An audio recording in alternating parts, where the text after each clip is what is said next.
వామ్మో, Facebook తెరిచినా WhatsApp చూసినా ఆ వీడియోలేందో ఆ రాతలేందో గాని కొందరు దిమాగ్ ఖరాబ్ అవుడైతే గ్యారెంటీ అబ్బా.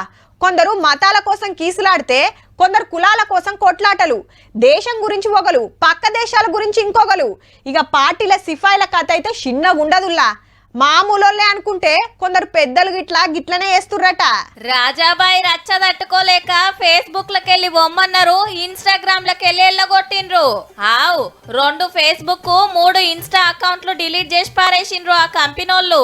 ఎమ్మెల్యే గారి పోస్టులు వీడియోలు అట్లుంటాయి. మళ్ళా దేవుళ్ళ గురించి ఆవుల గురించి రెచ్చగొట్టే మాటలు మాట్లాడుతుండట.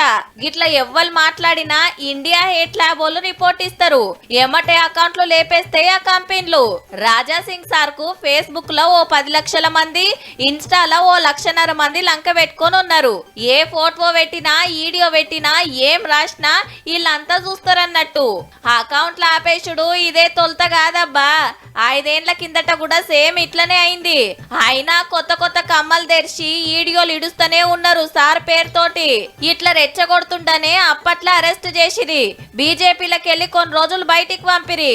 ఏం జరిగినా ఇంచిగిన తగ్గుతలేడు సార్. అయితే రాహుల్ గాంధీ సార్ కంప్లైంట్ చేసినందుకే అకౌంట్లు బ్లాక్ చేసిండ్రు. మా ఇంటోళ్ళే దోస్తులు చుట్టాల అకౌంట్లు గిన తీసేసిండ్రని గరం అవుతున్నాడు. ఓకే అయ్యేదాకా ఊకుంటాడో లేకుంటే ఏరే పేరు మీద కొత్త అకౌంట్ తెరుస్తాడో చూడాలే.